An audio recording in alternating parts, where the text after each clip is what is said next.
Dear students, I, Mr. Vishal Shah, Assistant Professor, Krishna Institute of Pharmacy, Karad, once again welcome you all to this session on atomic absorption spectroscopy.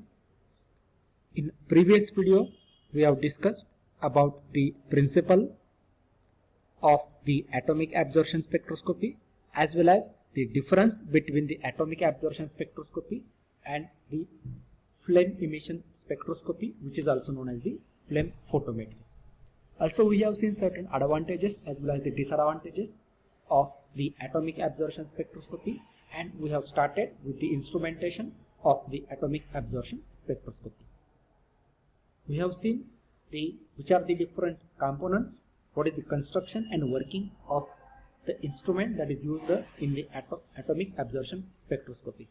In this video, we are going to see in detail different components that are involved in atomic absorption spectroscopy instrument. So let's begin with our today's session. Before that, just we will see what are the learning outcomes of this session. After this session, students will be able to explain the instrumentation of the atomic absorption spectroscopy. Now, if you remember, in previous video we have discussed about the different radiation source that are present in the atomic absorption spectroscopy. Now, most commonly or widely used radiation source in atomic absorption spectroscopy is hollow cathode lamp. Now, this lamp is consisting of the cathode, which is present in the form of the hollow cup. That's why this lamp is known as the hollow cathode lamp.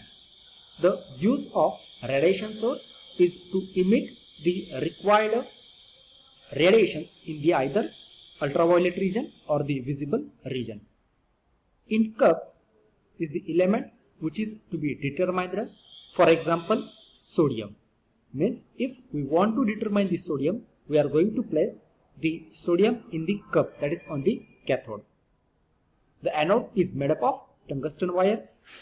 The two electrodes are housed in a tube which is consisting of an inert gas. The lamp window is constructed either of quartz, silica or glass. Generally, quartz is utilized because it is transparent over all the ultraviolet radiation range. The exact material, it depends upon the wavelength which is to be transmitted. Now, when a potential is applied between this anode and cathode, that is the two electrodes, a current in the milliampere range arises and the inert gas is charged at the anode, and the charged gas is attracted at a high velocity towards the cathode. Means when potential is applied between two electrodes due to the presence of the inert gas, it will be charged at the anode, and this charged gas is attracted at high velocity to the cathode. Now, this is the typical example or the diagram of the hollow cathode lamp.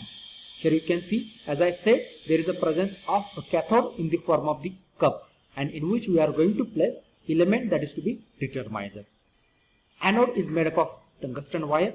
And this particular tube is filled with the inert gas. Here you can see either neon or argon you can place in the pressure, under the pressure of 1 to 5 torr. Now, both this particular hollow cathode or both the electrodes are separated by a glass shield, and total these materials are covered in the either quartz pyrex window, or whatever this particular tube is there, it is made up of the quartz, pyrex, silica, glass, depending upon the wavelength that is to be required. The impact with the cathode vaporizes some of the sodium atoms. Means when inert gas, it is charged at the anode, and when it is attracted towards the cathode, the impact with the cathode vaporizes some of the sodium atoms. Means the elements that are present on the hollow lamp, these are excited, and upon returning to the ground state, they give rise to the sodium emission spectrum. Means actually on the cathode, whatever the light rays are there, they fall and due to which what happens, the sodium atoms that are present, these sodium atoms will be go to the excited state, and at that state they does not remain for longer time because they are unstable at excited state. So they come to the ground state, and they will, while coming to the ground state, they will emit the energy in form of the radiation, and they will give rise to the sodium emission spectrum. The recommended current for the lamp should not be exceeded, or what happens, the lifetime or the life of the lamp may be shortened.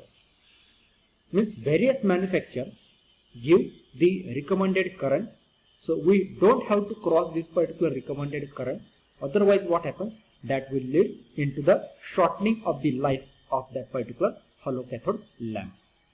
Also, excess current may also give rise to a self-absorption process, wherein the sputtered ground or the state atom absorb some of the emitted energy. Means ground state atoms absorb some of the emitted energy, resulting in the lessening of the intensity of that particular emitted radiation. Means due to the use of excess current, what happens, the whatever the elements that are present in the ground state are there, they absorb some of the emitted energy, and due to which the intensity of emitted radiation decreases. For that purpose, we don't have to exceed the limit of the current that is to be provided. On the other hand, if the source lamp is run below the recommended current, a loss of intensity and corresponding loss of sensitivity will result.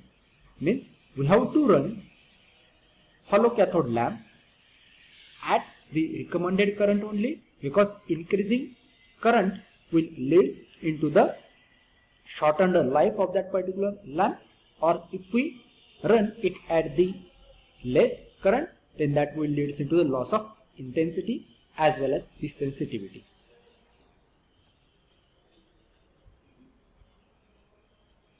When DC voltage is applied across the anode and cathode, the atoms of the filler gas undergo ionization at the anode and are rapidly attracted towards the cathode.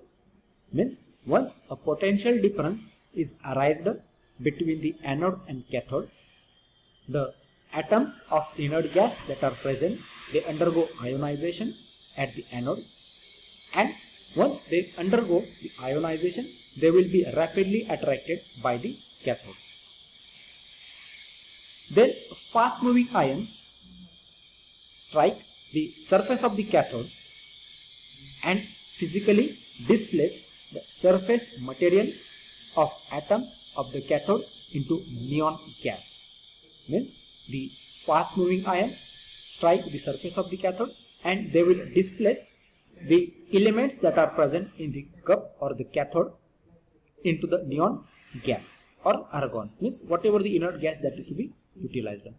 Further, due to the collision of the vaporized metals, atoms from the cathode with energetic filled gas ions result in the excited metal atoms, which emit the characteristic spectrum of the metal used to construct the cathode.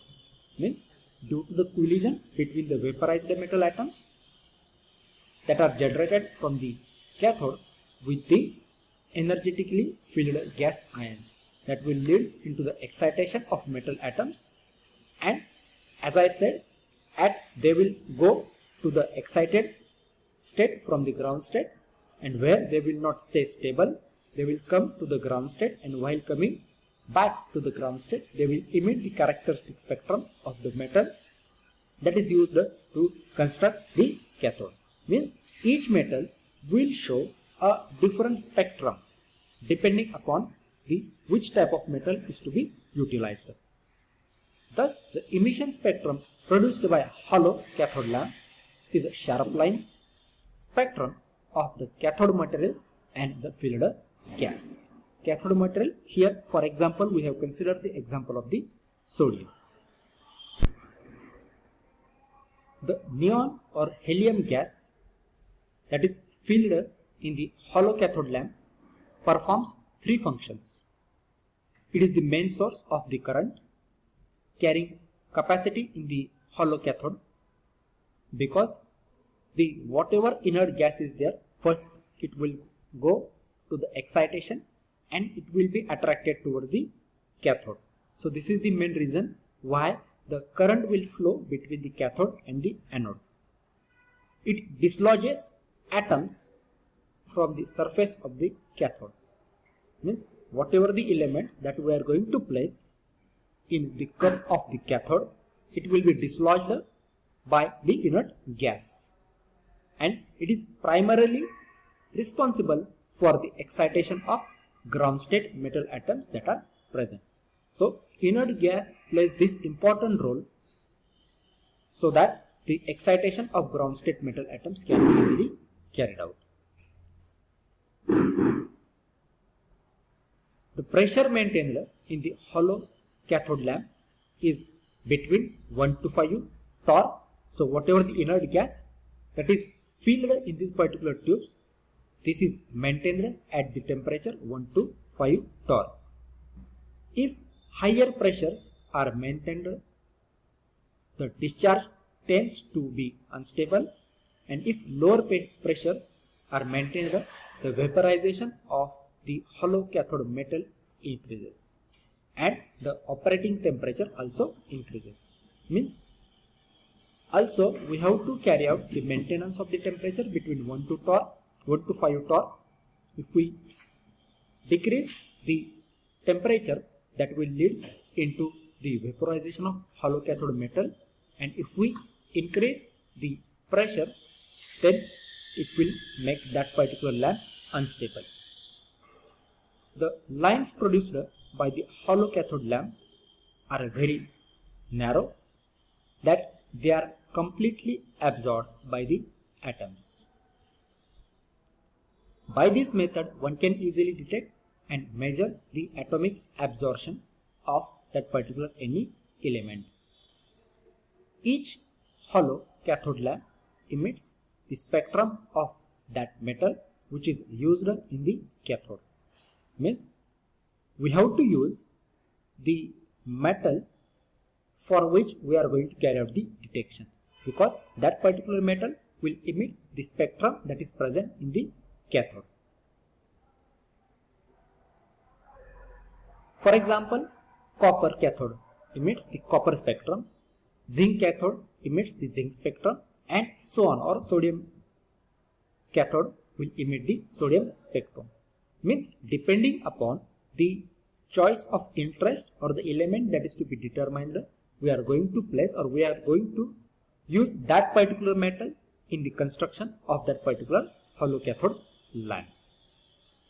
At the same time, the narrow spectral lines emitted by copper cathode are only absorbed by the copper present in the sample, that is to be analyzed by the atomic absorption spectroscopy.